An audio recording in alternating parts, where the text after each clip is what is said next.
Serial today episode దేవ నాగవల్లితో బాలరాజును విడిపించడానికి ఈరోజు హాఫ్ టికెట్ వచ్చాడు బాలరాజు దగ్గరికి. వచ్చి హాఫ్ టికెట్ అన్న నేను చిన్నిని చూశాను, చిన్నితో మాట్లాడాననేసి అన్నాడు. మేము హాఫ్ టికెట్ను అలాగే బాలరాజును ఇద్దరిని కొట్టి బంధించాము. వాళ్ళ నోటితో ఎలాగైనా కానీ చిన్ని ఎక్కడుందో, చిన్ని ఎవరో నేను కనుక్కుంటే మనం మ్యాడీని ఇంటికి తీసుకురావచ్చు అనేసి అంటాడు. అప్పుడు నాగవల్లి అవును బావ, మ్యాడీని చిన్ని ఎక్కడుందో తెలిస్తే చాలు, మ్యాడీ మన దగ్గరకు వచ్చేస్తాడు బావా అనేసి అంటుంది.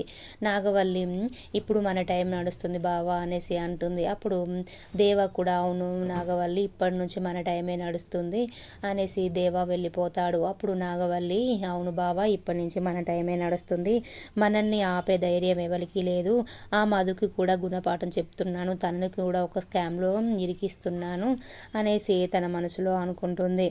అప్పుడు సరేలే అనేసి నాగవల్లి అక్కడి నుంచి వెళ్ళిపోతుంది. తర్వాత మధు అలాగే మ్యాడీ ఇద్దరు బాధపడుతూ కూర్చుంటారు. ఎలాగైనా మధుని నిర్దోషిగా నిరూపించాలనేసి మ్యాడీ అనుకుంటాడు. మ్యాడీ ఎలాగైనా ఈవినింగ్ కల్లా నేను నిర్దోషిగా నేను విడిపిస్తాను మధు అనేసి అంటాడు. అప్పుడు మధు ఒకవేళ సాయంత్రం వరకు నువ్వు నిరూపించకపోతే నాకు హాల్ టికెట్ ఇవ్వరు కదా మ్యాడీ, నేను ఎగ్జామ్ రాయను కదా మ్యాడీ అనేసి తను బాధపడుతూ ఉంటుంది. అప్పుడు చందు కూడా మధు నువ్వు బాధపడకు, నువ్వు ఎలాంటి దానివో కాలేజీ మొత్తం తెలుసు, నువ్వు ఆ తప్పి చేసి ఉండవు, ఎలాగైనా నేను కాలేజీ మేనేజ్మెంట్తో మాట్లాడి హాల్ టికెట్ రావడానికి నేను ట్రై చేస్తాననేసి చందు అక్కడి నుంచి వెళ్ళిపోతాడు. తర్వాత మధు ఎలాగైనా నేను నిర్దోషిగా ఎలా బయటకు రావాలి మ్యాడీ అనేసి మ్యాడీతో డిస్కషన్ చేస్తూ ఉంటుంది. మ్యాడీ నీకు అసలు ఆ అకౌంట్లో నుంచి డబ్బులు ఎలా పడ్డాయో ఆ అకౌంట్ నెంబర్ ఒకసారి చూపించు, ఆ ఫోన్ నెంబర్ ఒకసారి చూపించు అనేసి అంటాడు. అప్పుడు మ్యాడీ చూసేసరికి అకౌంట్ నెంబర్ ఇట్లా ఏమి కనిపిస్తాయి కానీ వాళ్ళకు కాల్ చేస్తే మాత్రం రింగ్ కాదు.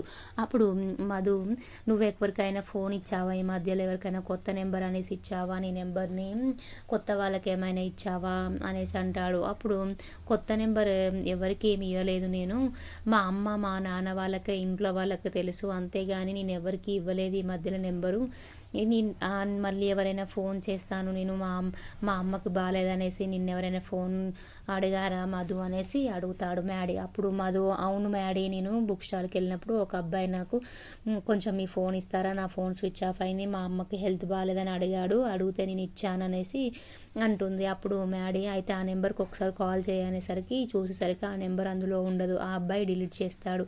అయితే మధు అవును మ్యాడీ, ఆ నెంబర్ని డిలీట్ చేశాడు, నెంబర్ ఏం లేదు, ఆ అబ్బాయి అలా చేసుంటాడు అనేసి అంటుంది. అప్పుడు మ్యాడీ అవును ఆ అబ్బాయి అలా చేసుంటాడు, నేను బుక్ స్టాల్కి వెళ్ళి ఆ అబ్బాయిని కనుక్కుంటాను, నువ్వేం బాధపడకు, ఈవినింగ్ కల్లా నీకు హాల్ టికెట్ ఇచ్చేలా నేను చూస్తాను అనేసి అక్కడ నుంచి వెళ్ళిపోతాడు.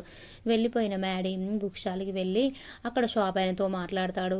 ఇక ఆ రోజు మా ఫ్రెండ్ మధు ఇక్కడికి వచ్చి బుక్స్ తీసుకుంది, ఒక అబ్బాయి వచ్చి తనని వాళ్ళ అమ్మ హెల్త్ బాగాలేదనేసి ఫోన్ తీసుకున్నాడంట, తను అసలు ఇప్పుడు చాలా ప్రమాదంలో ఉంది, హాల్ టికెట్ ఇవ్వనంటున్నాడు మా సారు, మా ఫ్రెండ్ నెంబర్ని హ్యాక్ చేసి తన అకౌంట్లో డబ్బులు వేశారు, మా ఫ్రెండ్ మధు అకౌంట్లో, వాళ్ళు పెద్ద స్కామ్ చేశారండి మా మధుని, ఎలాగైనా మేము తనని నిర్దోషిగా విడిపించి తనకి హాల్ టికెట్ వచ్చేలా చేయాలి, కొంచెం చిన్న హెల్ప్ చేయండి సార్ అనేసి మ్యాడీ బుక్ స్టాల్ అయినా అడుగుతాడు. అప్పుడు ఆ బుక్ స్టాల్ అయినా సరే బాబు అనేసి సీసీ కెమెరా ఫుటేజ్ చూపిస్తాడు. అప్పుడు మ్యాడీ మధు ఉన్న ఆ అబ్బాయి ఉన్న ఫొటోస్ చూసి ఆ అబ్బాయి సార్ అనేసి ఆ అబ్బాయిని ఫోటో తీసుకుంటాడు. తీసుకొని బయటికి వచ్చి అందరికీ కాల్ చేస్తాడు, వాళ్ళ ఫ్రెండ్స్కి, రాహుల్ నేను ఒక అబ్బాయి ఫోటో పంపించాను, అలాగే ఒక వీడియో పెట్టాను, ఇది సోషల్ మీడియాలో వైరల్ చేయండి, ఆ అబ్బాయి ఎక్కడ ఉన్నాడో ఎవరైనా ఒకరు కాల్ చేసి మనకు చెప్తారు అనేసి అంటాడు. అప్పుడు రాహుల్ సోషల్ మీడియాలో పోస్టును మొత్తం వైరల్ చేస్తాడు. చేసిన తర్వాత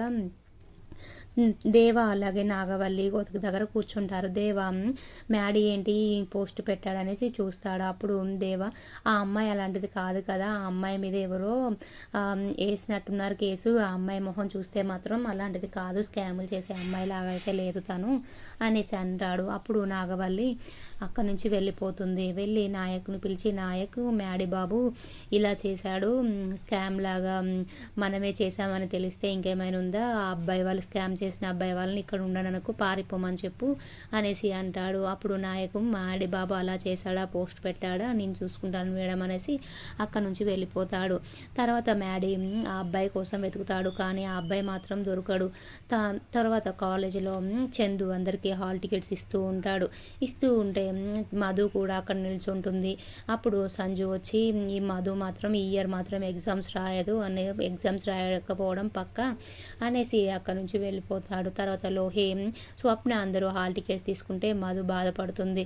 చందు నేను మేనేజ్మెంట్తో కూడా మాట్లాడాను మధు, కానీ సార్ వాళ్ళు హాల్ టికెట్ ఇవ్వడం కుదరదన్నారు అనేసి చెప్తాడు. అప్పుడు మధు చాలా బాధపడుతూ మళ్ళీ ఒకసారి నేను ప్రిన్సిపల్ సార్ని అడుగుతాను అనేసి అనుకుంటూ ప్రిన్సిపల్ దగ్గరికి వెళ్తుంది.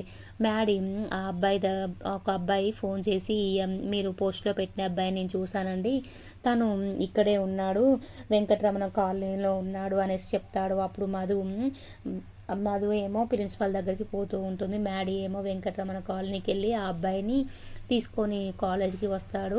అంతలోనే మధు ప్రిన్సిపల్తో మాట్లాడుతూ ఉంటుంది. సార్ నేను ఆ తప్పు చేయలేదు సార్, ఎవరిని పాస్ చేపిస్తానని డబ్బులు తీసుకోలేదు సార్ అనేసి అంటాడు. అప్పుడు ప్రిన్సిపల్ సార్ నువ్వే చేసావమ్మా, నువ్వు చేయండి, నీ అకౌంట్లకు డబ్బులు ఎలా పడతాయి, అయినా ఇంత సాక్ష్యాలు కళ్ళ ముందు ఉన్నాక ఎవరైనా నమ్ముతారా అమ్మా అనేసి అంటాడు. అప్పుడే మ్యాడీ నమ్మాలి సార్, ఇగో మధు నిర్దోషాన్ని నమ్మాలి, ఈ అబ్బాయే మధుకి నెంబర్కి కాల్ చేస్తానని తీసుకొని మధు ఫోన్ తీసుకొని ఆ అబ్బాయే ఇలా చేశాడు సార్, వాళ్ళ అమ్మ హెల్త్ బాగాలేదని తీసుకున్నాడంట అనేసి అంటాడు. అప్పుడు మ్యాడీ ఒక 2 దెబ్బలు ఆ అబ్బాయిని కొడతాడు. కొట్టి చెప్పురా నువ్వే అలా చేసావని చెప్పు, మధు నిర్దోషాన్ని చెప్పురా అనేసి అంటాడు. అప్పుడు ఆ అబ్బాయి అవును సార్, ఆ అమ్మాయికి ఏం తెలియదు, నేనే మా అమ్మకి ఆరోగ్యం బాగాలేదని తన ఫోన్ తీసుకొని ఆ అమ్మాయి నెంబర్ నాకు పంపించుకొని ఆ అమ్మాయికి డబ్బులు వచ్చేలా నేనే చేశాను, ఇలా మాకు ఒకసారి చెప్తారు, చెప్పినప్పుడు మేము ఇలా చేస్తాం సార్ అనేసి అంటాడు. అప్పుడు మధు నిర్దోష అనేసి ప్రిన్సిపల్ నమ్ముతాడు. చందు ఆ అబ్బాయిని